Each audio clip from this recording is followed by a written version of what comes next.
Hello, नमस्कार। स्वागत है आपका अपने इस video series weekly market scenario में। मैं हूं आपका दोस्त अभिजीत श्रीवास्तव। मार्केट आपने देखा है किस तरह से काम की है। जो हमने इमीडिएट सपोर्ट भी आपको दिया था लास्ट वीक 24,400 के आसपास, आपने देखा ये वहां तक भी नहीं गया और खिसक खिसक के थोड़ा बहुत ही सही मगर ऊपर ही ले जाने की कोशिश किया और लाइफ टाइम हाई पे आज हम खड़े हैं। क्या हो सकता है यहाँ से, किस तरह से अब हमें आगे बढ़ना है, सभी चीज़ों की बात करेंगे। बस ये याद रखना है कि हम अब आज जो है सेक्टर्स की बात नहीं करेंगे, क्योंकि सेक्टर्स जो है मोर और लेस सेम है। और ग्लोबल मार्केट को हम ज़रूर देखेंगे, क्योंकि उसमें कुछ चीज़ें ऐसी हैं जिसको मेंशन करना ज़रूरी है। तो डायरेक्टली वहीं पे चल पड़ते हैं और शुरू करते हैं आज का वीकली मार्केट सिनेरियो। सो चलिए सबसे पहले देख लेते हैं डाउ जोन्स के चार्ट को। डाउ जोन्स को हम डेली चार्ट्स पे देखते हैं तो वहाँ पे आके आपको नज़र आता है कि अपने हाइस के आसपास आप देख रहे हो वापस आ चुका है और वहीं पे काम कर रहा है। अब चूंकि आप देख पा रहे होगे क्लियरली कि ये बहुत ज़्यादा ऊपर पहले भी नहीं जा पाया था पुरानी रेंजेस से, तो अब यहाँ से ऊपर जा पाता है या नहीं वो हमें यहाँ से देखना होगा। वरना ये कहानी निफ्टी वाली बन जाएगी जो हमारी नीचे चल रही थी रेंज बाउंड सिचुएशन 22,000 के आसपास, याद है। तो उसी तरह का कुछ सिनेरियो फिर यहाँ पे बन जाएगा अगर यहाँ से ये नहीं ऊपर जा पाता है तो देखना होगा यहाँ से क्या करता है। ये भी इसके रेजिस्टेंस एरियाज आ चुके हैं। ठीक है, नैस्डैक की बात करें तो नैस्डैक आपने देखा है शानदार चाल आई थी, वो थोड़ी बहुत करेक्शन कर रहा है तो अभी से कोई खास परेशानी की बात नहीं है। ओवरऑल देखते हैं क्या करता है, समय ये जरूर बिता सकता है बट लेवल ये ब्रेक नहीं करना चाहिए। इसकी इंपॉर्टेंस क्या है लास्ट वीक में डिटेल में हमने बात की है, जो मिस कर गए थे लास्ट वीक का वीडियो वो वहाँ जाके चेक कर सकते हैं। ठीक है, तो बहुत इंपॉर्टेंट है, इसको वॉच करते रहेंगे। रसल की बात करें तो रसल अपना ठीक ठाक सही वहीं पे रेंज बाउंड में काम करता नजर आ रहा है। नीचे से जो चाल मिली थी उसमें कंटिन्यूएशन इस वीक देखने को नहीं मिली। ये लास्ट के 5 सेशंस आपको नजर आ रहे हैं कि रेंज में काम किया है मगर कोई दिक्कत नहीं है। उम्मीद बस यही है कि ये नीचे वापस इन एरियाज की ओर ना आए, इसी में इसकी भलाई है। और बाकी देखते हैं क्या होगा, क्योंकि बेट हमारी इस पे भी बहुत हायर है। और आप कह सकते हो जो ये अब यहाँ से ट्रेंड चलेगा उसमें रसल का परफॉर्म करना मेरे हिसाब से ज़रूरी है। अब करता है या नहीं वो तो देखिए वक्त ही बताएगा। ठीक है, तो ध्यान देते रहेंगे इस पे भी। कैक की बात करें तो जैसा आपको पता है हमने बात की थी, इसमें दूर रहने वाली बातें थी क्योंकि इसने हमारी सोच से ये फॉल थोड़ा सा ज़्यादा कर लिया था। शानदार तरीके से ऊपर आया है, दिखा रहा है कि शायद ये जो आया था ये एक मिस्टेक थी, या एक आप कह सकते हो एक कंट्री में कुछ एक्सीडेंटल इश्यूज होते हैं उसको इसने यहाँ पे दर्शाया है। लेकिन मैं उसका बिलीवर नहीं हूँ। देखिए मुझे न्यूज़ का नहीं पता होता है, हमारे लिए प्राइस इंपॉर्टेंट है। तो चार्ट में अगर कोई चीज़ मार्क हुई है, प्राइस थोड़ा ज़्यादा आया है तो हमें थोड़ा कॉशन लेना पड़ेगा। बहुत ज़्यादा क्या होगा, हमें थोड़ा ऊपर पता लगेगा, राइट। लेकिन जब तक क्लैरिटी ना हो अभी हम इसमें कुछ बात नहीं करेंगे। ये आपको नज़र आ रहा है पुराने ये रेंज बाउंड का एरिया का रेजिस्टेंस है और हमारा मेजर रेजिस्टेंस आपके सामने लगा हुआ है। इन दोनों एरियाज को जब तक ये क्रॉस नहीं करता हम इसमें किसी भी तरीके से इंटरेस्टेड नहीं रहेंगे, देखते रहेंगे। जर्मनी की बात करें, जर्मनी आप देख रहे हो पुराने हाइस के आसपास वापस आ गया है कंफर्टेबली, इतना शार्प फॉल दिखाने के बाद जो आपने कैक में भी देखा था। मगर दोबारा आपको ले चलता हूँ एक बार कैक पे, आप देखो वो अपने हाइस से कितना दूर है आपको नज़र आ रहा है, राइट। और आपको वापस डेक्स पे ले आता हूँ, ये अपने हाइस पे आ चुका है, ठीक उसी तरह जैसे डाउ जोन्स अपने हाइस पे आ चुका है, राइट। तो ये सब अपने रेजिस्टेंस के आसपास पहुंचे हैं वापस। और कैक आपने देखा है वो अपने रेजिस्टेंस के आसपास पहुंचा है, वो अपने हाइस के आसपास नहीं पहुंच पाया, राइट। तो इस तरीके से मार्केट काम करती है, जो अंडर परफॉर्मर रहता है उसको अंडर परफॉर्म करना ही पड़ता है कुछ समय तक। आगे वो अच्छा कर जाएगा तो हम लोग देखेंगे। ठीक है, यूके 100 को देखें, सेम एज वेल, वो भी अपने हाइस के आसपास आ गया है जैसे बाकी इंडेक्सेस आ गए हैं कैक को छोड़कर। ठीक है, जापान की बात करें, ये भी नहीं आ पाया है और मैंने आपसे बताया था कि ये यहाँ पे समय ज़रूर बिता सकता है क्योंकि ये बहुत बड़ा खेल कुछ करेगा आने वाले महीनों में। या तो यहाँ पे बहुत बड़ी करेक्शन हमें देखने को मिलेगी, इन शॉर्ट हमने पहले भी इसका डिस्कशन डिटेल में किया है, और या तो यहाँ से एक नए चाल की शानदार शुरुआत आपको देखने को मिलेगी और वो चाल मेरे हिसाब से बहुत अच्छी हो सकती है। ठीक है, तो ये कौन सा रास्ता चुनता है देखिए, तो यही तय करेगा। हम पॉजिटिव रहे हैं लेकिन हमारी सोच से थोड़ा फॉल ज़्यादा हो गया था तो हम उस चीज़ को लेकर थोड़ा सा स्केप्टिक हैं। रीजंस हमें पता है क्या है, करेंसीज के थे और ये वो, लेकिन फिर वही बात है, हम लोग प्राइस को कभी भी निगलेक्ट नहीं कर सकते। कोई भी न्यूज़ हो रिवर्स हो गई हो हमें उससे कोई लेना देना नहीं है। प्राइस बताएगा कि न्यूज़ रिवर्स हो गई है, हम उसको ही मानेंगे जब भी वो प्राइस में बताएगा। ठीक है, तो देखते रहेंगे। ब्राज़ील को देखें तो ब्राज़ील आप देख ही रहे हो, एज यूजुअल हाइज के ऊपर काम कर रहा है कंफर्टेबली। हम बात कर चुके हैं कि करेक्शन यहाँ पे जरूर कर सकता है, लेकिन ओवरऑल इससे हम बहुत अच्छे की उम्मीद कर रहे हैं आने वाले महीनों और सालों में भी। ठीक है, डॉलर इंडेक्स एक इंटरेस्टिंग चार्ट रहा इस वीक का। इसमें एक छोटा सा अपडेट आपको बता देता हूँ। जैसा मैंने आपसे कहा था कि ये पुराने सपोर्ट के आसपास आया है, बहुत से लोग इसमें एक्सपेक्ट कर रहे थे बाउंस आ सकता है, मैंने भी आपसे कहा था आ सकता है, लेकिन हमारा इंटरेस्ट उसमें नहीं है, क्योंकि हमने बात की थी कि 104 के ऊपर अब इसे नहीं जाना चाहिए। इसके नीचे जो भी बाउंस आना चाहे वो आ सकता है, लेकिन ध्यान क्या रखना है, जो अपडेट है वो क्या है, ध्यान ये रखना है कि यहाँ से अब जब भी इसके नीचे चलेगा कंफर्टेबली, तो फिर वो आपको पता है ना नीचे वाला लेवल उसी के लिए चलेगा। ठीक है, तो अभी जब तक नहीं चल रहा है तब तक हम ये मान के चल सकते हैं कि यहाँ से थोड़ा अपसाइड बाउंस और रेंज बाउंड सिनेरियो बिल्कुल बन सकता है, उसकी संभावना खुली हुई है, कोई इशू नहीं है। ठीक है, और ये जो चीज़ होगी वो मार्केट के लिए पॉजिटिव नहीं होती है, इसलिए इसकी तरफ आपका ध्यान लेके आ रहा हूँ, क्योंकि ये नेगेटिव हो या ना हो पॉजिटिव नहीं होता मार्केट के लिए। ठीक है, और इसका एग्जांपल मैं आपको बता रहा हूँ कनेक्ट करके, जो आपको मैंने डाउ जोन्स का चार्ट दिखाया था। डाउ जोन्स भी अपने रेजिस्टेंस के आसपास पहुंच गया है, आपने देखा डैक्स भी रेजिस्टेंस के आसपास पहुंच गया है। कैक जो फ्रांस है अपने हाइस के आसपास तो नहीं पहुंचा, मगर वो भी अपने रेजिस्टेंस के आसपास पहुंच गया है ऑलमोस्ट, राइट। तो सब आप देख रहे हो ग्लोबल मार्केट में जो हम इस वीक देख पा रहे हैं, रसेल को छोड़ दें और कुछ एक इंडेक्स को छोड़ दें, तो ज़्यादातर वो अपने रेजिस्टेंस के आसपास पहुंच रहे हैं।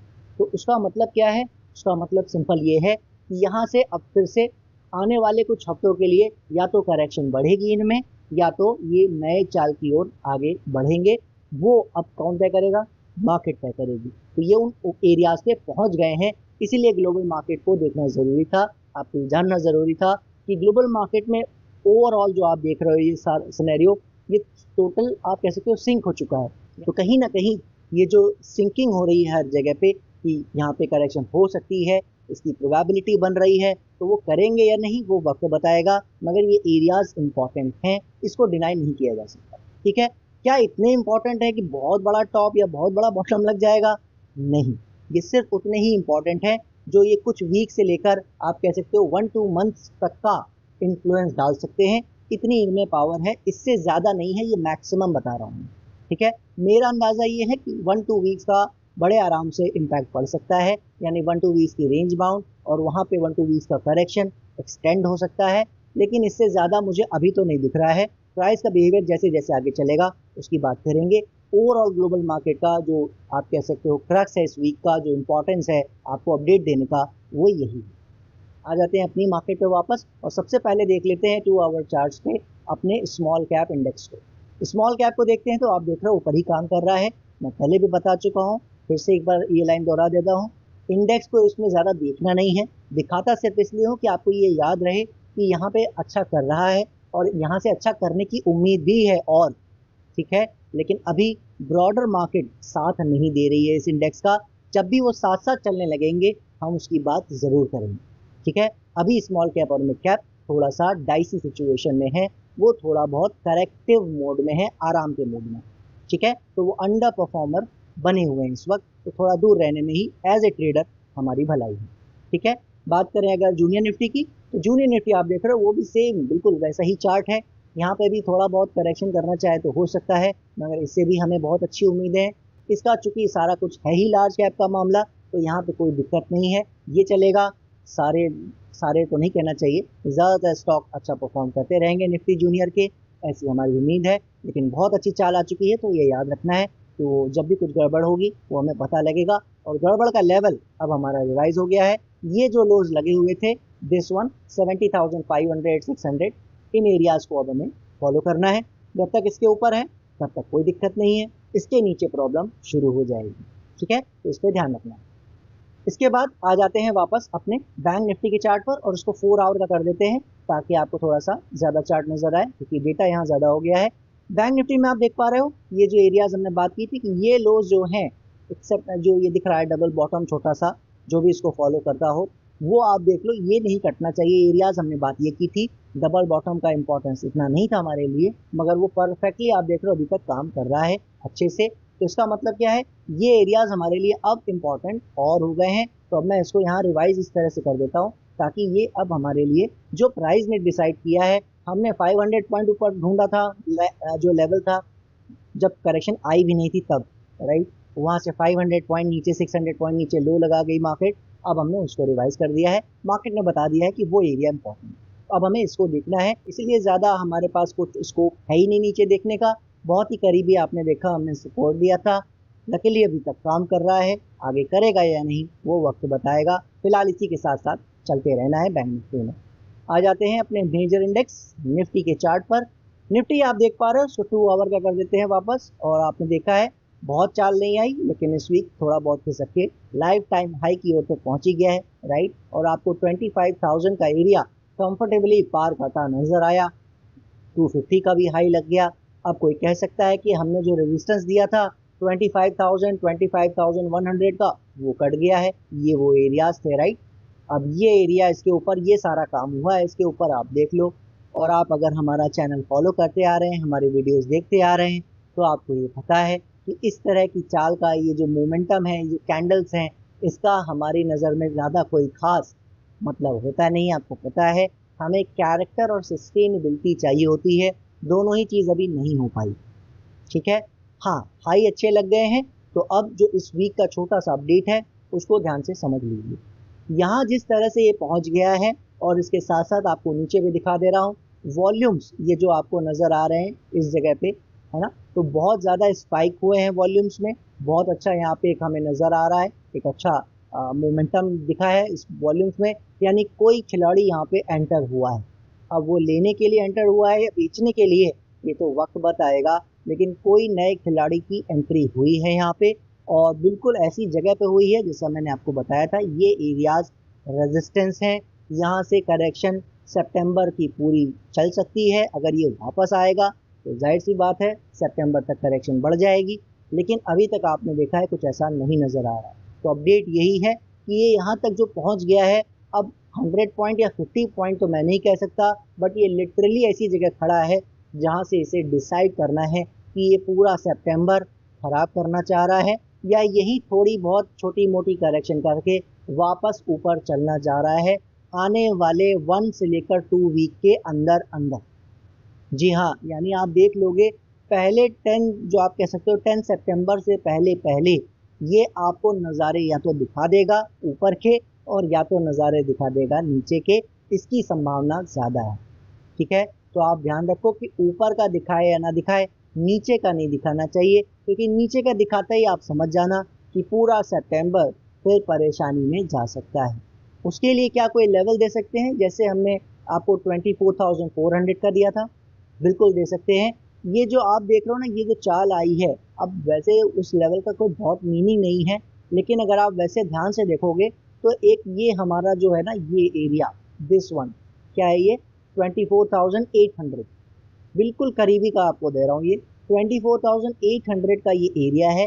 इसके नीचे चलते ही आप समझ जाना कि इसमें वो करेक्शन की जो एक्सटेंशन है, जो सितंबर भर भी शायद इसके नीचे रह सकता है, जो ये रेजिस्टेंस एरियाज हैं, तो फिर वो होने की संभावना बढ़ जाएगी। वरना आप देखोगे अब मेरे हिसाब से 24,800 के नीचे भी शायद ये ना आए, और यहीं कहीं या तो थोड़ा बहुत समय बिता के ऊपर जाए, या तो यहीं से ऊपर कटता चला जाए इसी वीक, ठीक है। तो ये आने वाला समय बहुत ही क्रूशियल है मेरे हिसाब से, आने वाले इस वीक में जिसमें हम बात कर रहे हैं, और इसके अगले वीक मैक्सिमम में आपको ये कुछ ना कुछ हरकत दिखाएगा प्राइस के बिहेवियर में, ऐसी हमें उम्मीद है। और वॉल्यूम्स इसका सपोर्ट कर रहे हैं कि कुछ ना कुछ खेल यहाँ से बनने वाला है, कोई न्यूज़ आने वाली है, कारण उसका कोई बनने वाला है, तो देखिए मुझे नहीं पता, ठीक है, लेकिन मुझे कारण में इंटरेस्ट नहीं है, मुझे बिहेवियर में इंटरेस्ट है। ऐसे एरियाज़ पे हम पहुंच गए हैं, जैसा मैंने आपको ग्लोबली भी दिखाया कैसे एरियाज़ में पहुंच गए हैं, वहाँ पे भी रेजिस्टेंस पे पहुंच गए हैं, यहाँ पे भी रेजिस्टेंस पे पहुंच गए हैं, वहाँ पे डॉलर इंडेक्स सपोर्ट पे पहुंच गया है अपने साइकोलॉजिकल, वहाँ से बाउंस भी आ रहा है। तो हर जगह पे मामला पूरा अब सिंक है। अभी तक सब साथ नहीं चल रहे थे, निफ्टी अपनी चाल चल रहा था, डाउ जोन्स अपनी चाल चल रहा था, डॉलर इंडेक्स अपनी मर्जी से काम कर रहा था, लेकिन इस पॉइंट पे आके सब मैच कर गए, है ना। तो इसीलिए ध्यान रखेंगे कि यहाँ से अब जो भी कुछ होगा, मेरे ख्याल से सब कुछ टाइम के लिए ही सही, मगर एक जैसा ही होगा, सब में चाल एक जैसी आ सकती है, यानी डाउ जोन्स बढ़ेंगे तो ये भी बढ़ सकता है, यानी यहाँ बढ़ेगा तो ग्लोबल मार्केट में भी चाल हमें देखने को मिल सकती है, और अगर यहाँ गिरेगा तो ग्लोबल मार्केट में भी गिरने को गिर सकती है, राइट।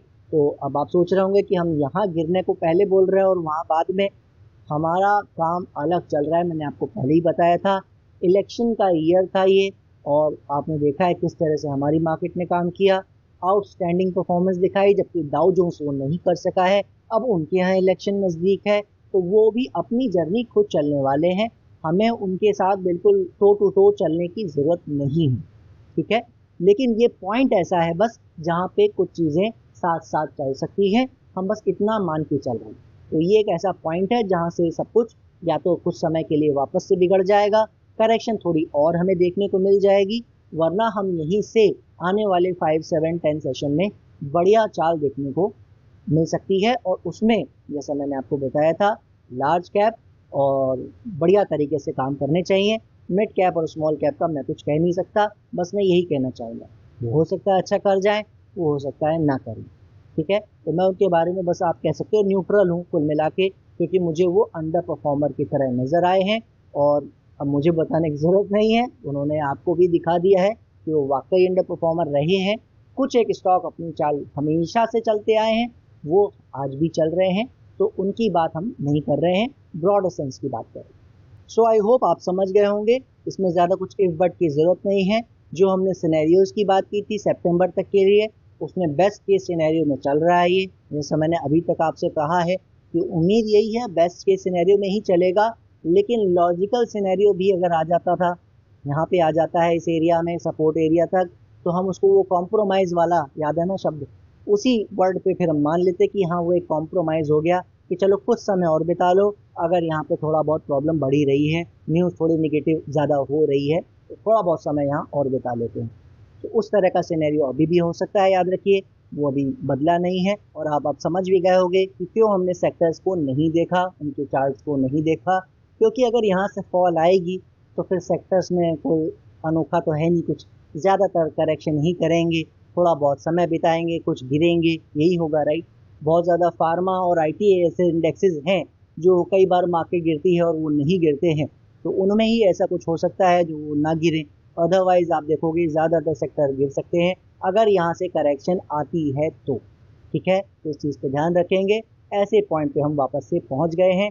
किसी को अगर लग रहा हो कि ब्रेकआउट हो गया है तो आई होप उनको समझ में आ गया होगा, इस तरह की चाल को हम ब्रेकआउट नहीं कहते हैं। जब ये अच्छे से यहाँ से निकल जाएगा हम उसकी बात करेंगे। चूँकि ये अच्छे से नहीं निकल रहा है, इसी पे तो लेवल वाइज चलते जा रहे हैं। आपको 24,400 दिया था, अब 800 दे दिया है, ठीक है। तो इन लेवल्स को देखते रहिए। दीजिए मुझे इजाज़त, नेक्स्ट वीक फिर मिलेंगे, इसी उम्मीद से कि कुछ हमें कॉन्क्रीट यहाँ से इन्फॉर्मेशन मिलेगी सितंबर मंथ के लिए। ओवरऑल हम वैसे बुलिश हैं ही, वो मुझे आपको बताने की ज़रूरत नहीं है। नेक्स्ट वीक में मिलते हैं, तब तक के लिए जय हिंद, जय भारत।